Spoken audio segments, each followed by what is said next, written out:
Mbote, mbote, mbote na bandeko nyonso partout ozwami à travers le monde et bienvenue na chaîne na biso ton opinion TV. Merci na ba o nyonso déjà ba s'abonner, ba o pe na ba s'abonner te en tout cas bo s'abonner, bo partager pe na bandeko mosusu o na ba rejoindre biso te bango pe ba ya ko s'abonner lokola. En tout cas, de bomoni na photo mingi parmi biso va comprendre déjà de quoi tolingi tolobela et ba oh non va comprendre te ça concernant notre actrice comédienne Sila Bissalou. Dernièrement, une sœur à lati jaune sur la photo a prophétisé qui a pesaki message comme quoi Nzamba Lobela qui est concernant notre sœur. Et en onde likamtongi to partager na moi extrait ya audio oyo.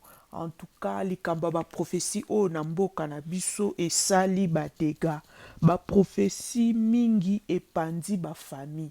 Bana ebele lelo ba se retrouva na balabala bakoma bashege likolo ya baprofesi bamabala ekufa likolo ya baprofesi bato bakota meme na basa mabele likolo ya baprofesi bafamille ekoma disloke likolo ya baprofesi en tout cas baprofesi esali badega ya somo ya somo ya somo ya somo soki oza na discernement te soki oza na molimo ya nzambe kati na yo te bandeko na nga baprofesi oyo ekosala bino badega badega badega badega nous devons faire très très très attention en tout cas likambo ya prophétie ya baprophète oyo en tout cas tozala mayele concernant notre sœur.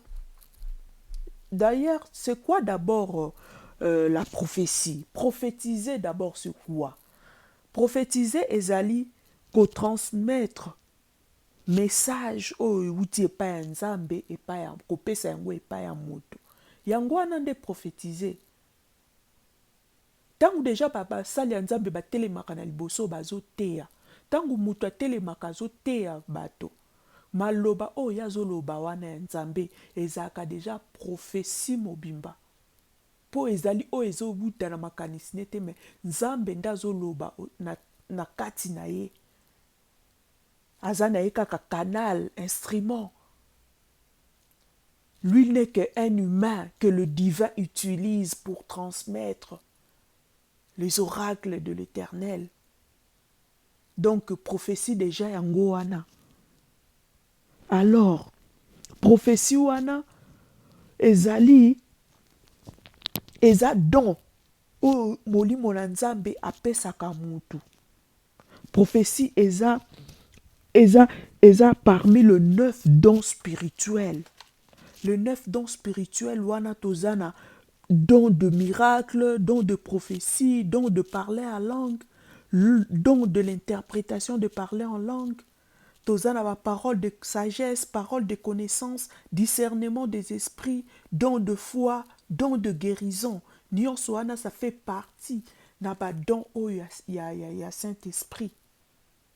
Et moto nyonso oyo a receva Seigneur Jésus comme Seigneur et Sauveur azali capable ya recevoir don de Saint-Esprit. Ba don de Saint-Esprit wana soko ke na Bible na 1 Corinthiens 12 to na Romains 12 okomona yango. Eza très bien écrit et expliqué là-bas. Liloba moko te ya mutu tokosamaka te liloba ya moto moko te ekoki kozala comparé, mise sur un pied d'égalité avec la parole de Dieu. Non, non, non, non, non, non. La parole de Dieu est au-dessus.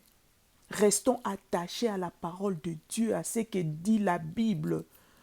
Mon frère, ma soeur, Bible nde eza prophétie par excellence. Restons attachés à la parole de Dieu. Restons attachés à la Bible. Mais faisons attention. Comme 1 Thessaloniciens 5 et l'obinabiso, ne méprisez pas le prophétie, mais examinez toutes choses, retenez ce qui est bon. Ce qui va passer prophétie, examinez yango. Kanga oeza malamu. Nous devons obéir aux prophéties qui sont conformes à la parole de Dieu. Ce qui va passer aux prophéties, il faut être conforme à la parole de Dieu. Na makambo nzambe ba critère ezalaka. Prophétie ezana ba critère o yango il faut remplir. Entre autres, il faut être conforme à la parole de Dieu.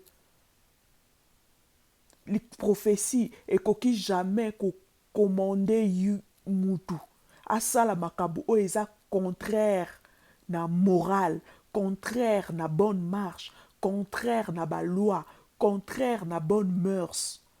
Prophétie ememaka moto na nzela ya sembo, na nzela ya solo. Soko omoni baprophétie ezomema o na baki makangu, emema o na baki deuxième bureau, emema o na kimushina, emema o na bamosinzo wana ya baprophétie te. Prophétie ezalaka conforme à la parole de Dieu, conforme à la bonne marche des choses. Nous devons faire très très très attention. Bayela o prophétie o mama na yo papa na aza ndoki. Banda babotaka yo ti okomi mukolo balia yo te. Kaka na ajo okomi nango balesa o bafufu omela bamai okoli okobi bongo. Kaka lelo nde baparent na o bakomi bandoki. Soki bakokai kolia yo te na bomwana seke pe bakokoka yo te.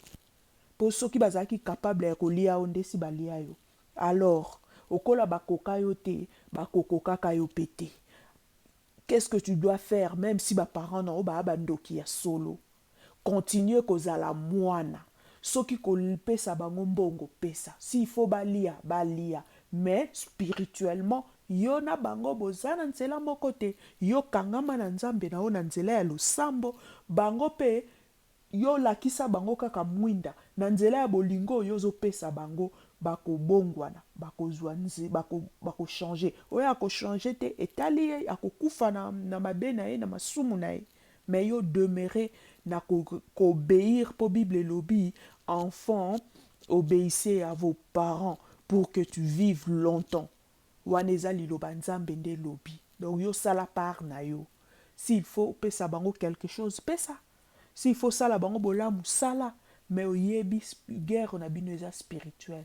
Vous n'êtes pas ensemble. Alors, concernant Oyo etali sœur Nabiso, en tout cas, ezalaki meilleure méthode te koya komema message ya sila na réseaux sociaux. Ezalaki méthode ya bien te.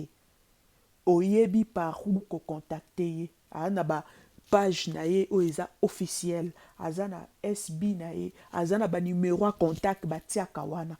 Contactez ba service na ye. Il y a un secrétariat. Appelle le secrétariat. Bandeko na ye pe bazali. Contactez bandeko na ye. Oya ko panza mutu sango boye devant tout le monde. Si comme mutu na muta komi ko pesa ba interprétation na ndenge na ye. Mutu na muta komi ko commenter likambo na ndenge na ye. O azana misu 6. Misu 6 wana mutu na mutaza ko interprétango na ndenge na ye. Est-ce que c'est bien? Est-ce que c'est réellement la méthode? Ce qui il n'a douté que le message ne outil pas nzambete, mais est-ce que la façon dont on transmettre yango il fallait le faire comme ça? Je ne pense pas. C'est la meilleure méthode. En tout cas, nous devons faire très très très attention. Pour la prophétie oyo, to vivre déjà ba makambo ebele, to moni déjà mingi. Tomoni mingi tomoni ba famille mususu ndenge nini ba kota ba guerre moko ba conflit moko oyo ekokaka même ko sila te. Bana mususu ba marâtre na bango ba bengana bango na bandako po prophète nde alobaka. Bana mususu ba bengana na ndako po pasteur moko ayaka kangaka endoki. Ba makambo ebele ba dégâts esalami ebele. Donc nous devons avoir les discernements. Ndeko tango vandaka kozaka complexé te kansata mususu bato ba prophétisaka. To baza batu moko soki extraordinaire. Non, ndengo yamba Jésus-Christ dans ta vie. Si tu pries dans la sincérité, l'Esprit de Dieu va t'éclairer, peut te donner tous ces dons-là. Le Saint-Esprit peut te donner. Soroza na besoin nango osengi. Bible écoute lobi boza ko zoate po boza ko senga mabe. Senga ekopesa melayo. Sokoza na besoin yo poko ma prophétiser. Senga. Senga nzambe. soki mpo olingi discernement senga nzambe.